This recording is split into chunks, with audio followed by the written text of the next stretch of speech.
Hello everybody and welcome back to another episode of Winrow's Janky PRs.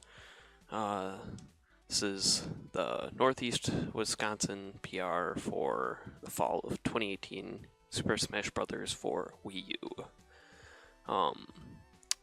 So let's get right into it. So this season, compared to last season, a few things changed. The algorithm changed a little bit, like how I value the tournaments and how I assign points to each placement. The player list grew because I also added Green Bay pretty much. Because before it was just like the Oshkosh Appleton area. Now it's all the way from Fond du Lac north, pretty much, and pretty much east of Stevens Point. So this is the player list. I think it's like 58 players total compared to, I want to say like 30 something last season. I have summer PRs there for reference. These are all the tournaments. You guys can check that out. But the algorithm, this is what we care about. So for the algorithm, all the tournaments you'll notice are worth a little bit less than they were last season. If you are looking at that, because last season I just multiplied everything by 10 to make everything seem like it's worth more, and I realized that it's kind of pointless to do that, and it just exaggerates everything in the end. So this season I didn't do that. So to calculate the value of a tournament, what I do is I'll multiply all of the PR like players together and multiply that by how many players are in the bracket, and you can see that right there. State PR plus 1, Fox Valley PR plus 1, other PR plus 1. The plus 1 is there just so we don't get a 0. And then the player's placement. So if you take first, like this P is going to equal 1, and we'll see right here. Divide the value of the tournament by your placement to get the points awarded. It's kind of as simple as that, but I have it also down here as an example. So at some tournament, there are 32 players, 5 Fox Valley PR, 3 state PR, no other PR. Tournament value is 768 by that math. So V equals 768.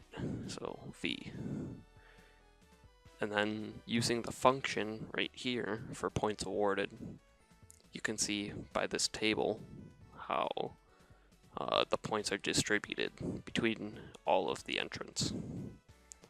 You can see first place gets the amount of points that the tournament is worth, and last place gets a little bit less than half, third place gets a little less than a third, fourth gets a little less than a fourth, and it works its way all the way down to the end.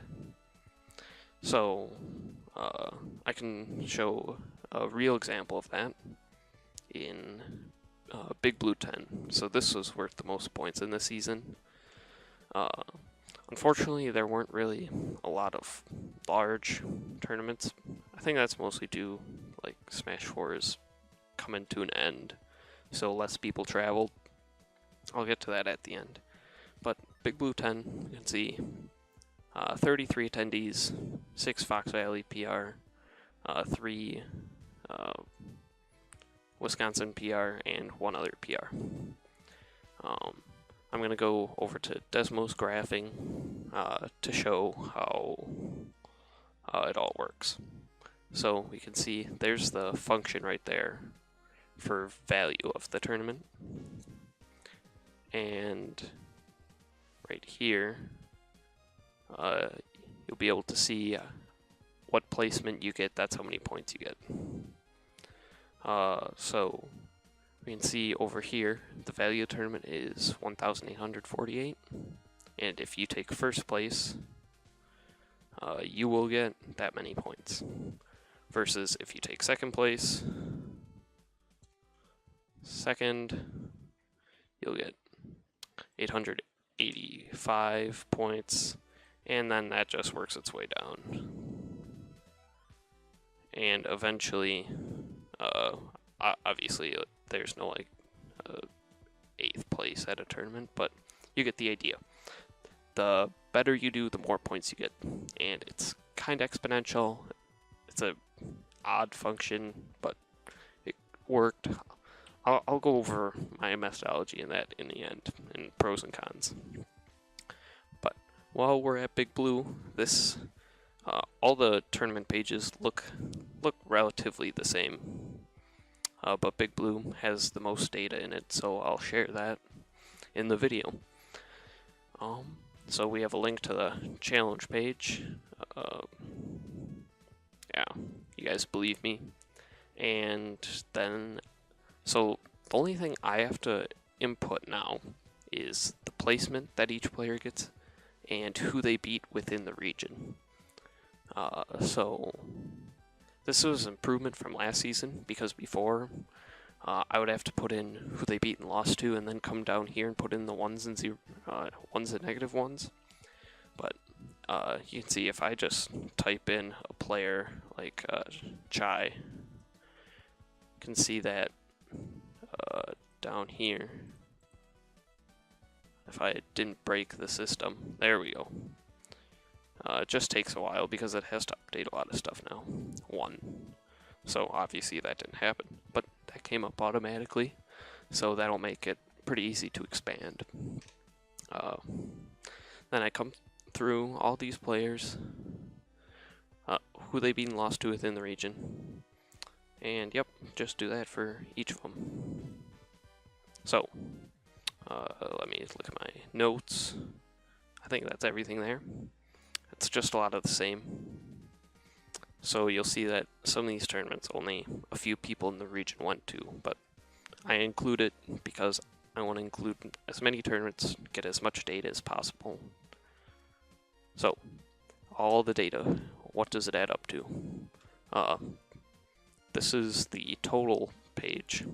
So, it'll go over how many points each player earned over the season, and then I have a neat stat right here, like points per tournament. You could look at that kind of like efficiency, like how at the average tournament, how many points are they going to earn, and then you can kind of use that to project what placement they're going to get at a tournament, which I thought was pretty neat. Might use that in the future as like a predictor method. You can also see all the head-to-heads are added up. So that'll be nice because, let me just make sure I'm going over everything. This table is used for weighted head-to-head. So you get points two ways, by going to tournaments and by winning head-to-head matches. So you can see right here that Atma beat Asher, or had a +1 winning record on Asher in the season. So how does that get Atma points? We can see when we go scroll down to the weighted head-to-head table, it's the exact same. It's just that for winning records you gain points. As I've said in previous PRs, for losing records, I don't want you to lose points, just because you might end up with a negative total, and I think that'd be kind of insulting to new players. You get a score worse than 0. So we see here, Atma got 2.6 points. Seems a little arbitrary, but what it does is it multiplies the winning record of 1, so this value is 1, and it multiplies that by the opponent's score for the whole season, and then it divides that by 10. So, oops, I always do this. So, I feel that it's the fairest way to do it. There are extreme cases where if you beat a player that did well in the season, you get a lot of points, and that'll be obvious once I show you the final scores. But I think this is a fairly good way of scoring head-to-head. I haven't really been able to come up with other ways to distribute head-to-head points, because it's kind of that murky area where you typically have a board of people decide who's better or worse. And down here, I have how many points they gained from the head-to-head matches. And then their final points for the season. So that all accumulates to this. This red section here is before the head-to-head, and then this right is just sorted by points. And then the right blue is after head-to-head totals. And this nice chart here shows you point distribution visually. It's a lot easier. You can see Oath dominated, and then from there there's a small group, and then it just exponentially just goes to 0. And then post head-to-head, it's relatively the same. There was a little bit of movement, but honestly not a ton. So if you guys have any questions about that, you can ask me, but I guess we'll move on to the final PR. Yep. And here we are. Boom. Graphic designer. Hire me. So, Northeast Wisconsin PR for Smash 4.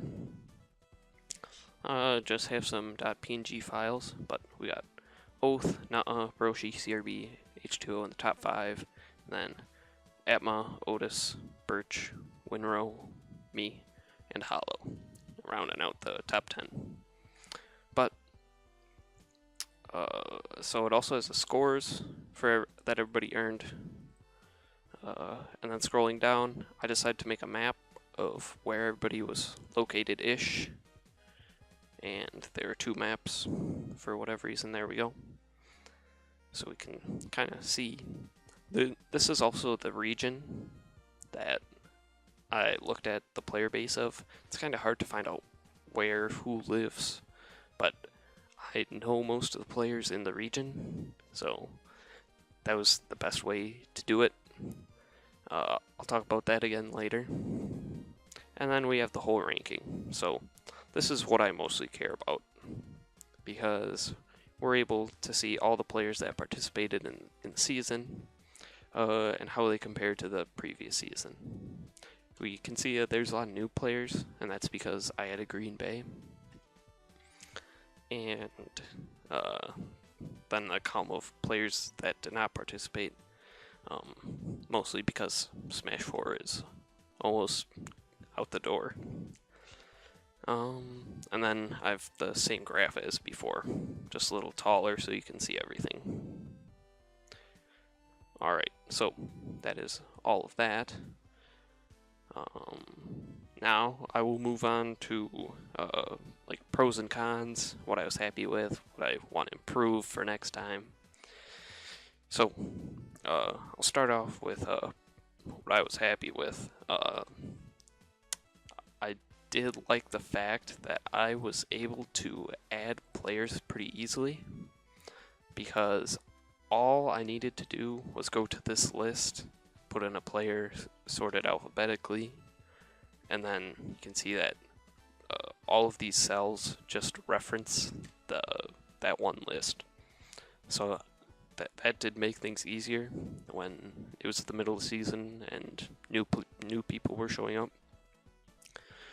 And I was also happy with the algorithm for valuing tournaments, because you can see that like Wednesdays were fairly consistent, and they should be. Those are weekly tournaments in the area, and they're not worth a ton.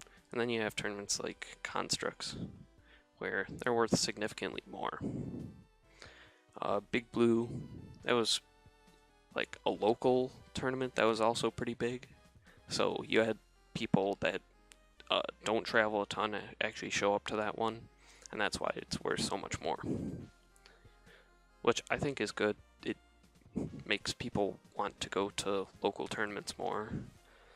So if people actually care about this PR, that is, they'll show up to local tournaments more. Yeah, that was. The rest of it is pretty. The rest of the PR is pretty similar to last season's, but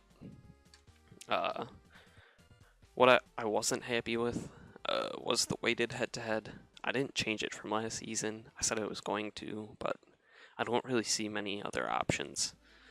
I thought maybe like having beating like better players make it worth a little bit less, but then again, it's not very common. Like the only thing that happened you can see was CRB and Oath. So Oath is the best player in the region, and CRB is a top 5 player. So what happened was Oath had a +7 record on CRB. So that translated to a lot of points for Oath. So we can see CRB right here. 260 points. That's more points than a lot of players got at all in the season.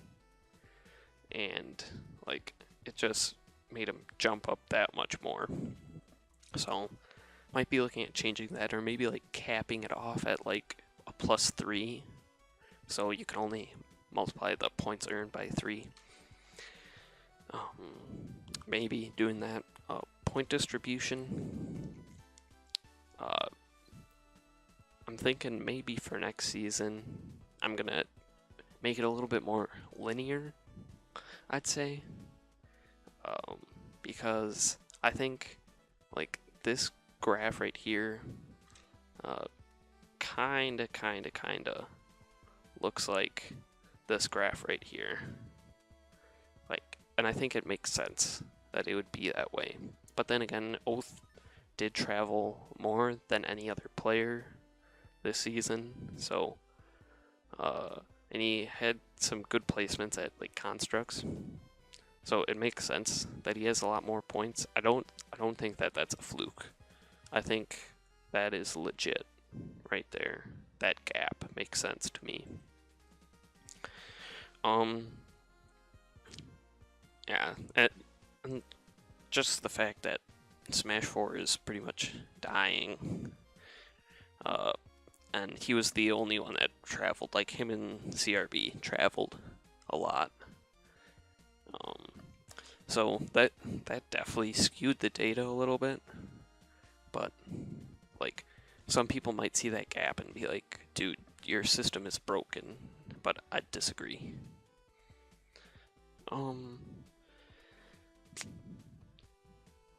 So I guess that's really what I was happy with and what still needs to change, in my opinion.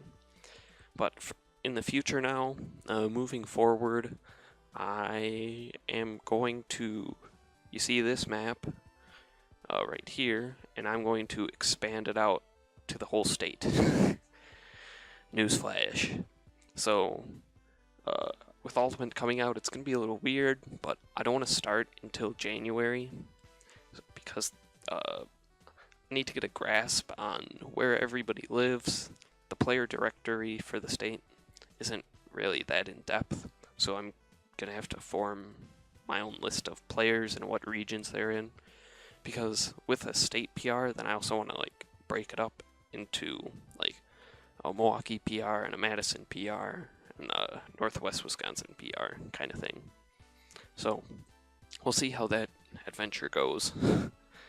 I'm hoping that with all the data that I have, I'll be able to compare it to the real state PR, and that'll actually show how accurate my system is. Because if the PR that I come up with is the exact same as the state PR that the committee comes up with, then I'll know that, yeah, the top 10 is right. So that should mean that the rest of the 200 players is, like, that list is pretty accurate. That's what I'm hoping. And then Oh man, yeah. So like I said, I'm gonna start taking data in January. It'll give me time to practice Ultimate too, which will be nice. What else do I have? That's it for next season, I think. Next season, I think I'm going to develop 2 PRs side by side. One of them will be a carbon copy of this, just bigger. And another one, I'm going to change things. And then I'm going to see which one is closer, and I'm going to move on from there. If you guys have any questions, please post them in the comment section below. I'm really committed to making this as good as I can, and any criticism is accepted.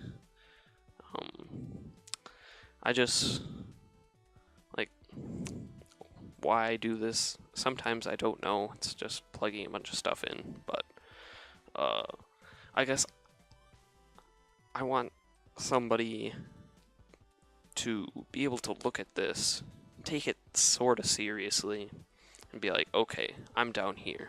How do I get up here? And they can see their progress throughout the lifetime of the game. And if I can do this and make somebody want to be more part of the community, I think it's a success. I'm just really passionate about this community, and I just want everybody to feel like they're a valued piece of the community. And obviously that's tough, but like, from the bottom, there's only one place to go.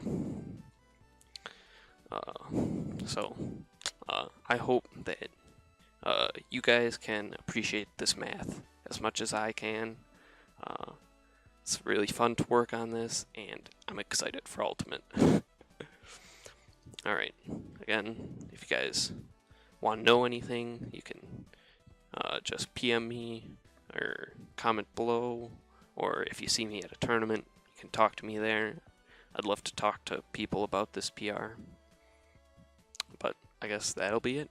So, see you guys next season.